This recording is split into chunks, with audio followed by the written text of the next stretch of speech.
السلام علیکم دوستو، میرا نام ہے راشد اور آپ لوگ دیکھ رہے ہو میرا یوٹیوب چینل انجینئر کھٹک۔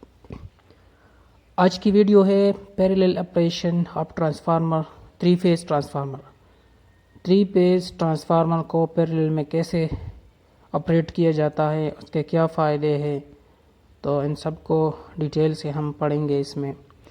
پیریلل آپریشن کیا ہوتا ہے؟ is the connection of 2 or more power sources of the same size and output voltage to obtain a high output current۔ یعنی ٹرانسفارمر کا سورس اور لوڈ ایک ہونا چاہیے، تو ایسے سورسز کو ہم آپس میں پیریلل میں کنیکٹ کر سکتے ہیں اور اس کو پیریلل آپریشن کہتے ہیں۔ سورس اور لوڈ ایک ہونا چاہیے ٹرانسفارمر کا۔ باقی کنڈیشن کیا ہے پیریلل آپریشن کے؟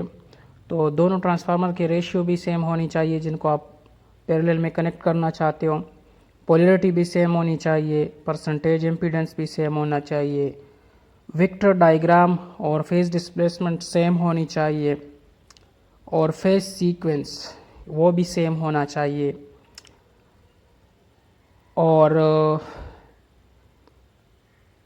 Voltage ratio, turn ratio same ہونی چاہیے، same percentage impedance, power rating وہ سیم ہونی چاہیے۔ یہ تھوڑا سا ڈیفرنس بھی ہو تو کوئی مسئلہ نہیں ہے، لیکن وہ پھر آپس میں ایکولی لوڈ شیئر نہیں کریں گے۔ یہ بلاک ڈائیگرام ہے ٹرانسفارمر کا، ان کا سورس بھی ایک ہی ہے اور لوڈ بھی۔ یہ پریکٹیکلی گریڈ میں جو کنیکٹڈ ٹرانسفارمرز ہیں ان کا ایک پکچر ہے کہ یہ آپس میں کیسے یعنی آپریٹ ہوتے ہیں۔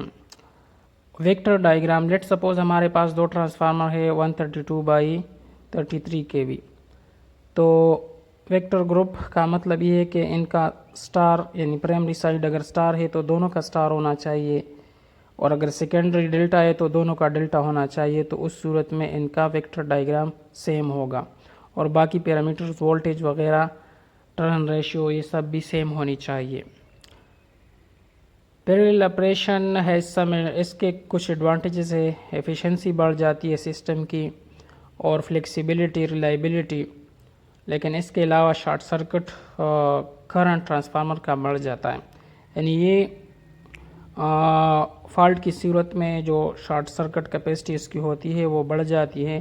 اس کے علاوہ یعنی اس کا جو آؤٹ پٹ کرنٹ ہوتا ہے دونوں ٹرانسفارمر کا وہ آپس میں پلس ہوتا ہے، تو آؤٹ پٹ لوڈ یہ دونوں مل کر آپس میں شیئر کرتے ہیں۔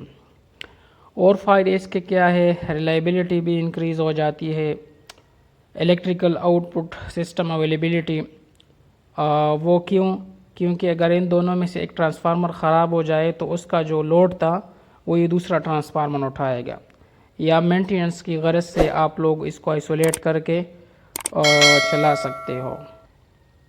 کمنٹ میں اپنے رائے سے ضرور آگاہ کریں۔